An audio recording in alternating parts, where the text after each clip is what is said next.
Another early start this morning, and what time did I leave the house? About 5:45 in the morning. I think I mentioned recently on this channel that I've moved back up north and now living really close to the Lake District National Park, which is where I am today. And the novelty definitely hasn't worn off. You know, it's only took me about just over an hour to get here at beautiful Crummock Water, which is right in the northwest corner of the lakes. Whereas when I lived in Shropshire, you're looking at least 3 hours, but I was still willing to make the journey because it's so beautiful. Another thing that I really want to mention about coming out for sunrises, coming out in the dark, is my head torch. I mentioned it recently. I haven't got it on at the minute because it's lighting me up on the camera. It's completely changed my outlook about coming out in the mornings in the dark. This morning I spent about 15 minutes hiking through a little bit of woodland. Now I have so much confidence to hike up mountains and fells here in the lakes in the dark for sunrise and to come back down them, you know, after a sunset. And I think personally that's an incredibly valuable, priceless investment for your landscape photography. If it means it's going to give you confidence to potentially be up on mountains or in places like this at the right times of day, you know, sunrise and sunset, where, you know, more often than not you're going to get the best photographs, I think it's worth every penny of that investment. So, beautiful Crummock Water this morning. Sunrise is very close. Sunrise is in about 2 minutes. And you can probably see there in the background, it's not really looking like we're going to get one. Definitely not in the realms of Old Helm Crag where we got one a couple of weeks ago. However, absolutely stunning location, and look at that. That is poised for a gorgeous morning of landscape photography.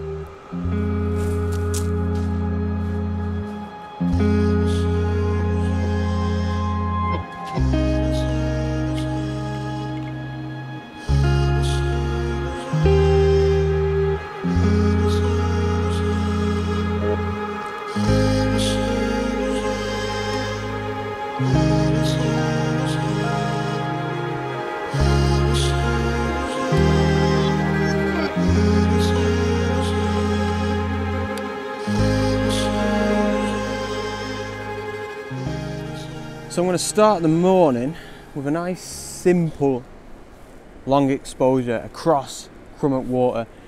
Everything's not particularly interesting. I'm probably subconsciously thinking back to Helm Crag a little bit too much, especially being out at sunrise, which I don't think is very good. You know, you shouldn't always compare your photography outings to the best ones that you've had, or else you're always going to end up disappointed. It's inevitable. One thing that I do like, I must admit, about, you know, when this happens, when you don't really get a sunrise, the sky doesn't light up, is that it's quite relaxed. You know, you can just chill out and you think, all right, I don't need to rush around like a headless chicken, or, you know, that's something that I definitely do anyway. You can just relax and enjoy your photography. I find that I can think about it a lot more. It's a completely different approach, and that's one thing that I really do like. So here, in line with that really, I'm doing a 5-minute exposure. At the minute I'm exposing for the sky. I think I'm going to have to take 2 photographs because there's a fair bit of dynamic range, and I don't particularly enjoy using my ND grad filters when there's so many mountains like this. You know, I don't really necessarily want the ND grad to come down, and you know, sometimes you see photographs and they've got that sort of dark section on the top of the mountains and you can just kind of see that's where the ND grad filter has been. I don't particularly like that on my photographs. So I'm going to take 2 and merge them together because of that dynamic range. We're getting a little bit of a gap in the sky up here. It's showing a little bit of blue. We're getting a tiny little bit of colour. It's actually much better than I'd imagined before. It was quite gloomy and grey. One of the main reasons I came out this morning, besides trying to capture a nice sunrise, was the wind was very low. The wind forecast was really low. However, honestly, over the past 10 or so minutes, it's picked up quite a bit. You can see there's a fair few ripples in Crummock Water, which is a little bit unfortunate, but I'm hoping that the old long exposure effect will help to accentuate those reflections like it so often does. The composition's nice and simple. We've got this nice rock here in the foreground, which is going to be at the bottom left-hand side of my frame. And then, of course, some of the beautiful high fells in the background. And to be honest, the sky is quite interesting. You know, we've got a fair bit of low cloud that's sort of hanging on these peaks on the right-hand side of the frame. We've got this row of pine trees on the right-hand side as well. I think with the long exposure effect, it's going to be a pretty pleasant photograph to to start the morning.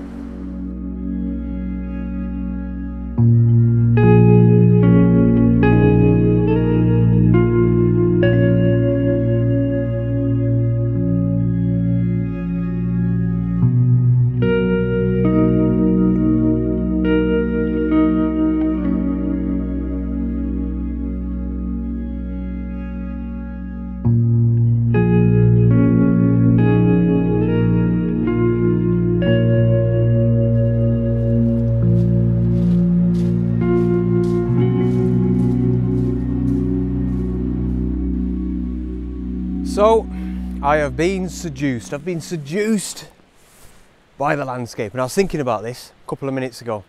I think this is a genuine dilemma for us landscape photographers. The seduction of the landscape. So I was over at Crummock Water. You know, it was nice. It was pleasant. Got a photograph that I thought, you know, well, that's pretty decent. I'm looking forward to editing that. But I was looking over the water up to these fells, which just so happened to be these ones here on your right hand side. And I was thinking, you know what?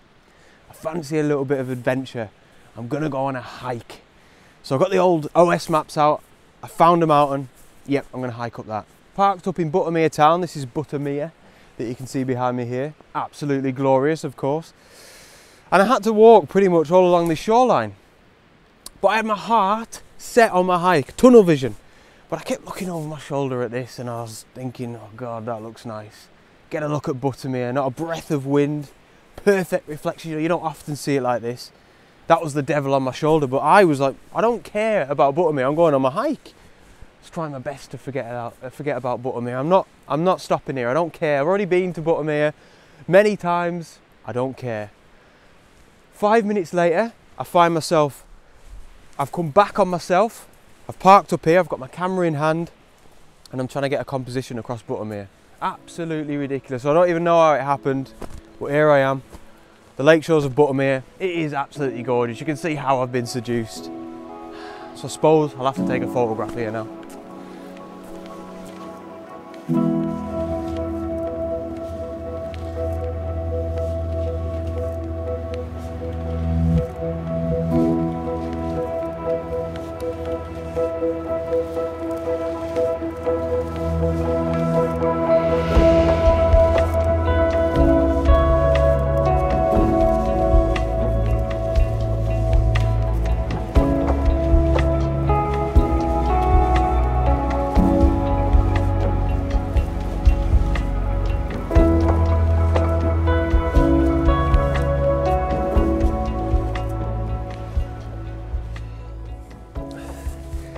Right, so I've never really been the type of landscape photographer that's particularly pedantic with regards to the way that I use my filters on the front of my lens.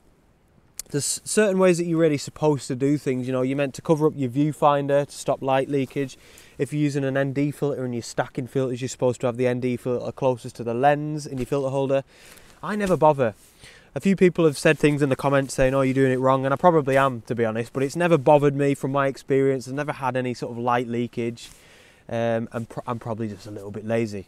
Now, however, I've taken that non-pedantic approach to the extreme. So, basically, I wanted a long exposure across the lake here. I wanted a really long exposure, and now I've got one 6-stop ND filter and one 10-stop ND. My 6-stop ND filter is a square filter, Nissi filter that fits perfectly in my Nissi setup, made for it. Then, right, this is the problem. I've got a 10-stop ND filter, but it's a circular ND filter, okay? So they don't really go together very well. So I wanted that 16 stops of ND filters so much that I've stacked them, and then what I've done is I've just lent the filter holder on the front of the lens. Look at it, it won't even go on now. It's absolutely ridiculous. It's hanging on by a thread at the top of the lens by about 5mm. It's absolutely ridiculous. One gust of wind and these are going down. I've decided to do it. Oh my God. I decided to do it and I managed to get the shot. There was a few gusts of wind every now and again and I was kind of here like this, ready for the filters to fall. Absolutely ridiculous. So I probably won't ever be doing that again. And I'd say I'll probably be investing in a square 10-stop ND filter sometime soon. Right, now that's out of the way, that ridiculousness, let me just briefly talk you through my composition. Couple of nice reeds here in the foreground, and then you can see right in the background there, that main sort of fell is called Fleetwith Pike. Absolutely gorgeous subject, and that's going to be my central background subject. And I've also got its reflection directly in between these two reeds in the foreground. One thing that I really like about Buttermere, make sure I don't stand on my filters, is you see the two, we're in a valley, so the two sort of fells here slope down nicely, so it's kind of like this sort of shape. You can probably see that in the background, and that just makes for the most beautiful symmetry. And of course with these two bunches of reeds, nice bit of symmetry as well, absolutely fantastic. So ridiculous setup on the front of the camera. I don't know how it's worked, but I think it has. I hope you like this shot.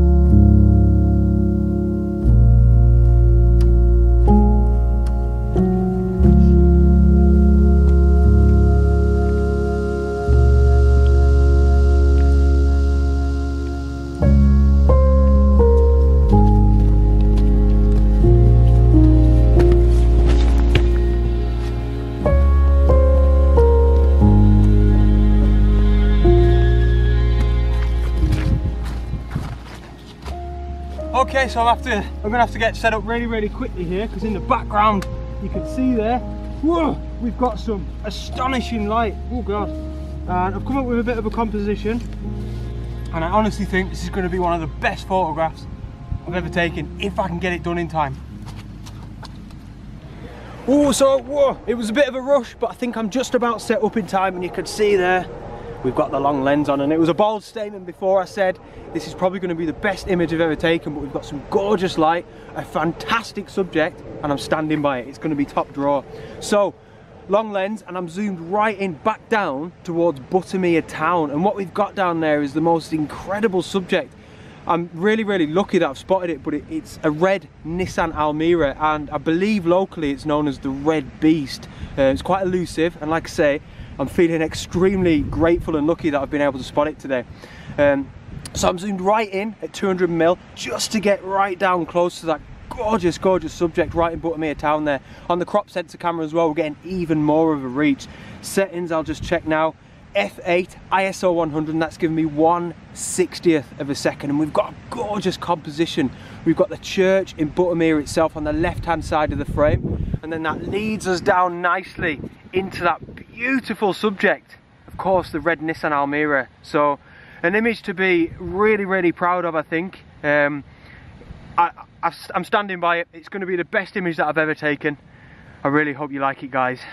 This one is called the Red Beast. Enjoy.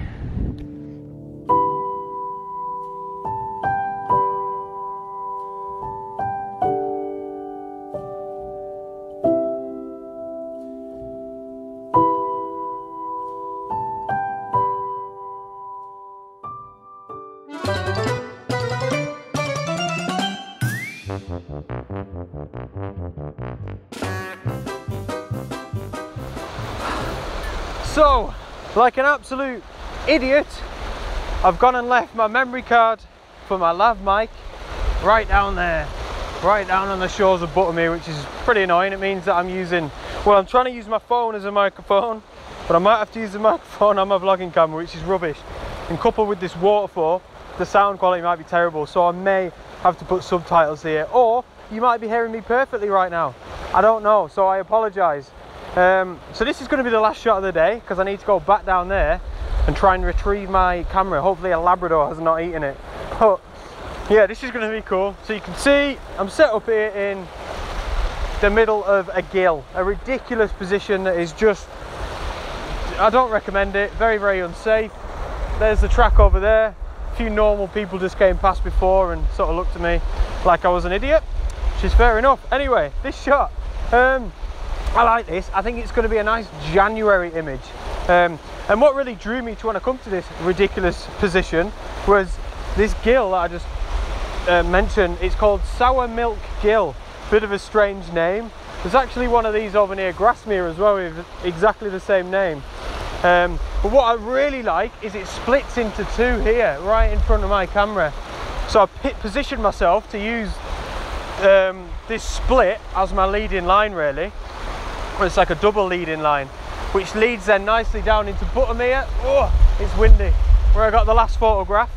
And then of course, them absolutely incredibly beautiful fells with a dusting of snow on the top that we got last night. We had a few Arctic showers, and we've even got Skiddaw over there on the left hand side. Absolutely fantastic. So as you can see there with all the elements, like I said, probably a nice photograph for January for my calendar.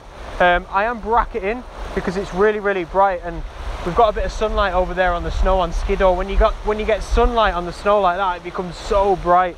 So I'm doing one image that's overexposed for the foreground, one image that's underexposed essentially for the sky, and then I'll blend them both together, and then we should have a nice even exposure throughout the image.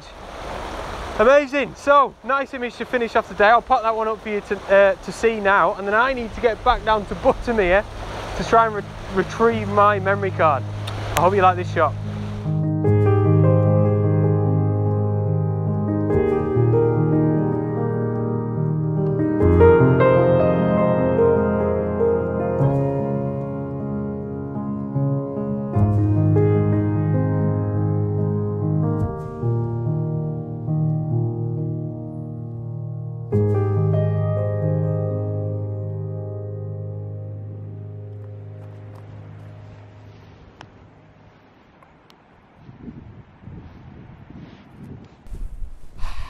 So that's it, the memory card was found safe and sound upon the shores of Buttermere, which means that we had successful audio throughout this whole video, which of course you guys already know.